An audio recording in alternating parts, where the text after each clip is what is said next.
Hi guys, welcome to Creative Making. My name's Pete and this is the final episode of this 4-part series. In this video I'm going to be casting out some silicone prosthetics from the mould that we've been making over the last 3 episodes.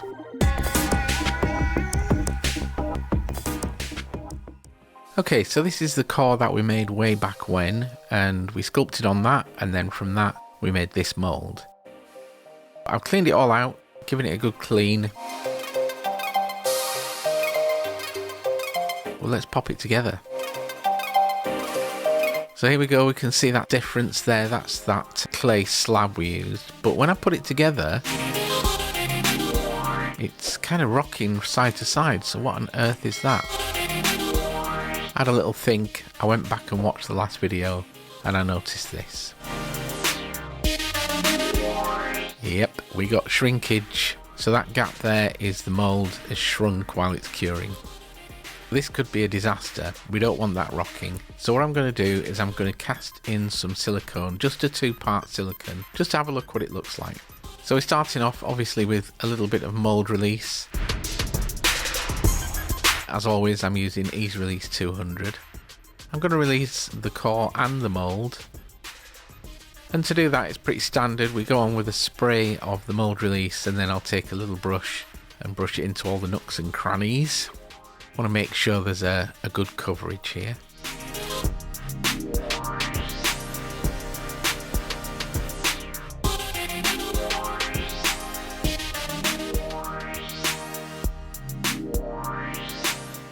Do the same on the core, and then I'm going to leave that for about 15 minutes. Once 15 minutes is up, I'm just going to go in with a second layer of mould release.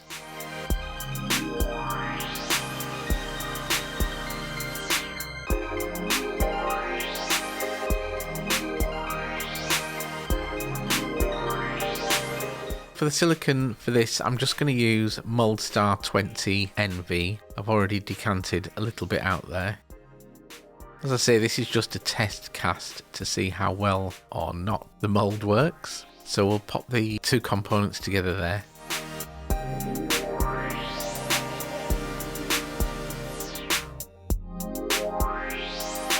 And I'm going to put in a daub of just flesh coloured silicone pigment.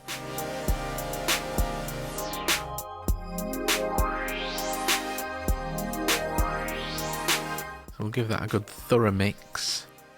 Even though this is a test cast, we obviously need to make sure we're doing everything right. So pigment, equal components, properly mix it. We don't want to get uncured silicone into the mould at this stage.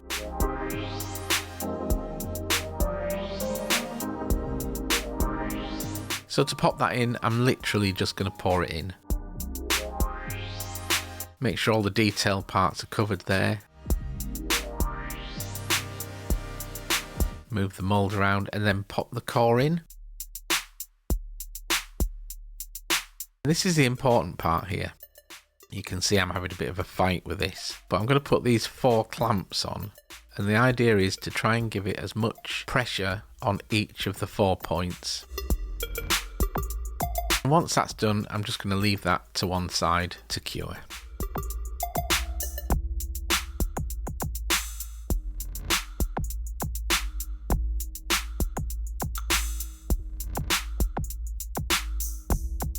So after that hour's up, let's pop this mould apart.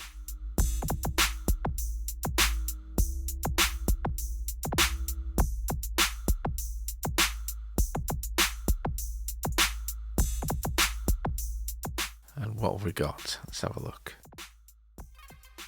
Oh, so this looks okay. What we're looking for here is that definite blue line around the prosthetic and the touchdowns. There's a couple of little minor anomalies, but I just think that's a little bit of pigment. So let's have a closer look at this.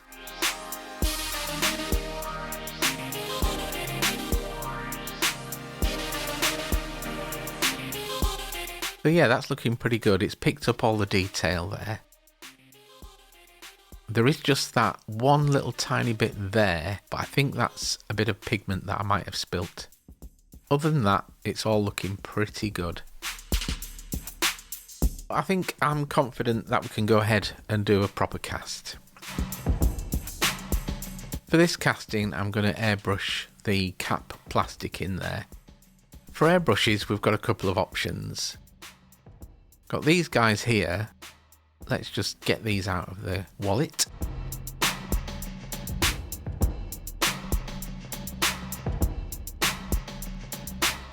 These are double action airbrushes. I've got a Sparmax and I've got an Iwata. They're pretty much identical really. Double action, you press the button down for air, you pull it back for paint. And these, at a push, would be okay for cap plastic. But the cup is way too small. We'd be spraying for weeks.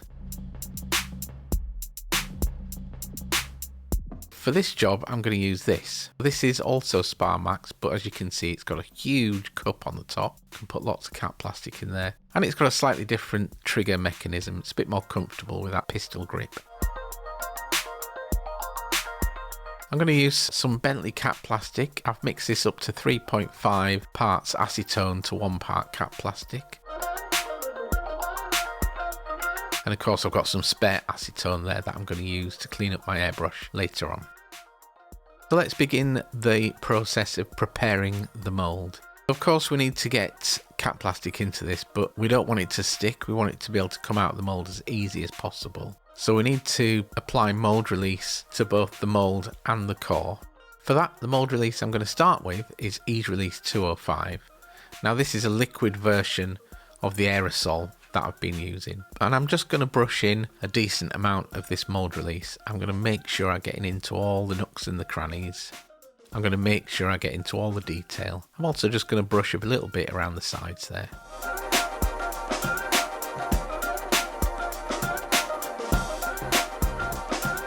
We don't want this to pool up in the mould.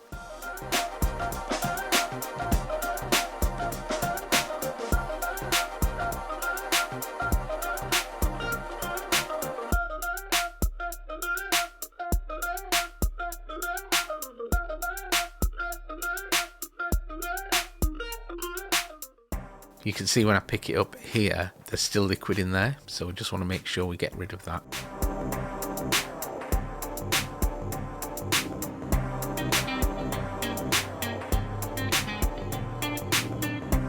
And we mustn't forget the core. So good layer of that Ease Release 205 all over the core and the mould.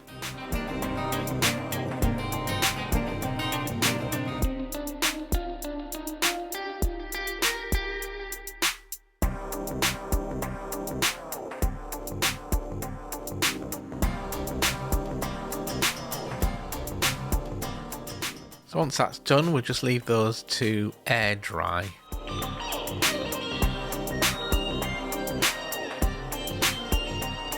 The next stage is to go over with another layer of Ease Release 200. This is double security, just to make sure everything's evenly covered. So while that's drying off, let's pigment some silicone. The silicone I'm using for this is EcoFlex gel. This is pre-slackened, so this is a really soft, kind of fatty silicone.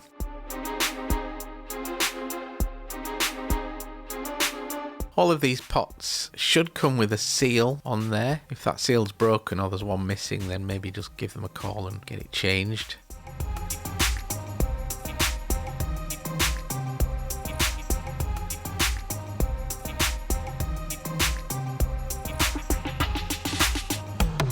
And then we're going to decant equal parts A and B. Only using a tiny bit here. The mould doesn't actually take that much silicone. For pigmenting, as per usual, I'm going to start off with a little bit of white. This time I'm pigmenting both A and B. The reason for that is if I just do one, when I mix them together, it'd be too translucent. What you don't see here is every time I add some new pigment, I have a new stick.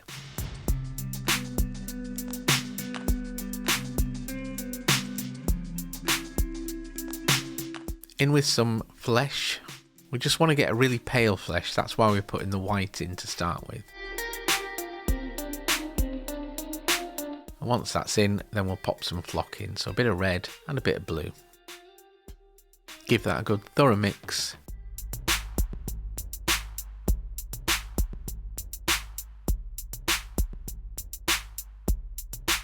Once that's done, we can stick a glove over the top of those just so we can put it to one side.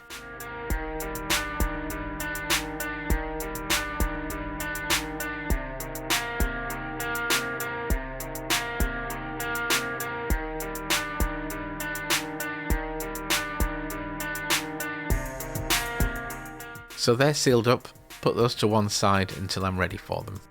Here we go, cap plastic. So this is my airbrush with a moisture trap on, very important. Let's put some cap plastic in there.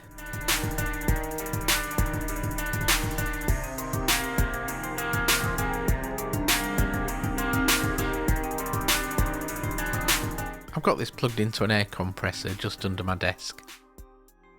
And we're going to do around about 5 or 6 layers on both the core and the mould. And for that I'm going to be airbrushing from all kinds of different angles. It's important to note while I'm doing this, I've got the window open and I'm wearing a respirator. Essentially we're spraying acetone.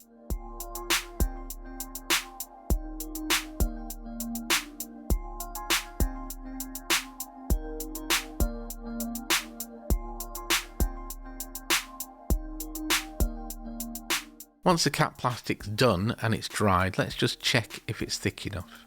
Just use a little tiny pin and lift it up, and there you go, that's looking good. Right, so it's time to mix up that pre-coloured silicone.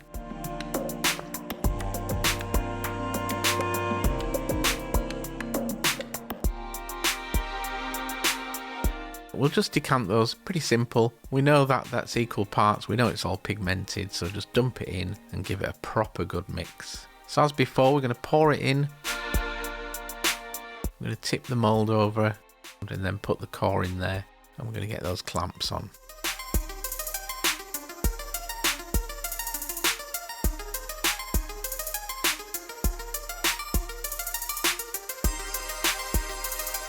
Okay, so the clamps are on, nice and tight.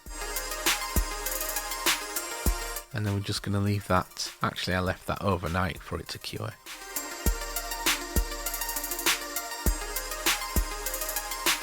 So, get those clamps off.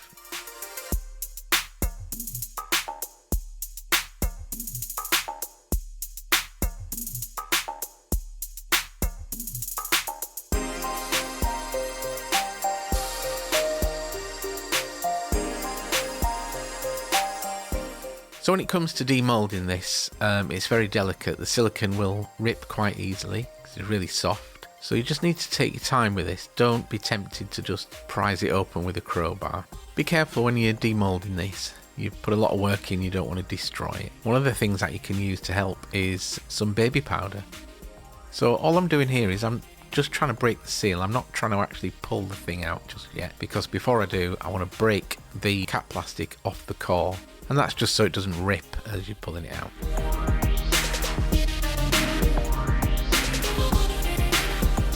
Okay, so let's have a look. So the core's coming out. And then the prosthetic has stayed in the mould with all the flashing. And that looks pretty good. There's a couple of big air bubbles in there. Shouldn't be too much of a problem because they're on the back. Let's just pop a little bit of baby powder in that. So to actually get the prosthetic out of the mould, again, just be really, really careful.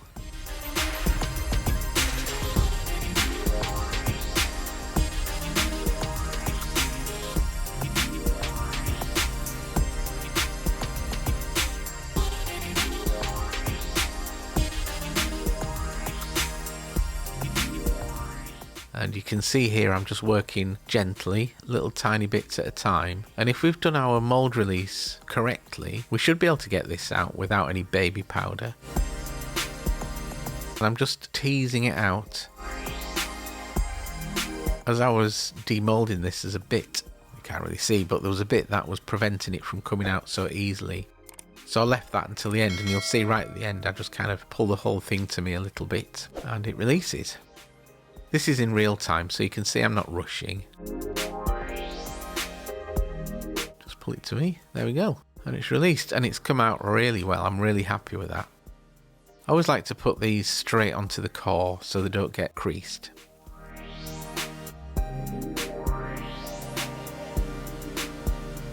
Cool, so let's have a closer look at that. This is the original one I did, just A and B silicone, standard pigment. You can see the colour's terrible, and also this is quite rigid. It's a 20 Shore A silicone. This is the one we've just done. Pigment looks a lot better, and it's a lot softer as well. It's really kind of fatty.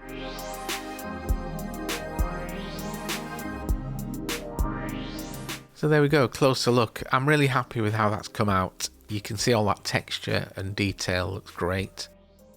Yeah. So thanks very much for joining me in this 4-part series. I've really enjoyed doing it. I hope you've enjoyed watching it.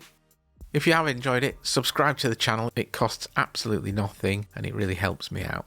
Thanks again, folks. We'll be back soon with another video. Until then, like, subscribe and share, and I shall see you all soon. Bye.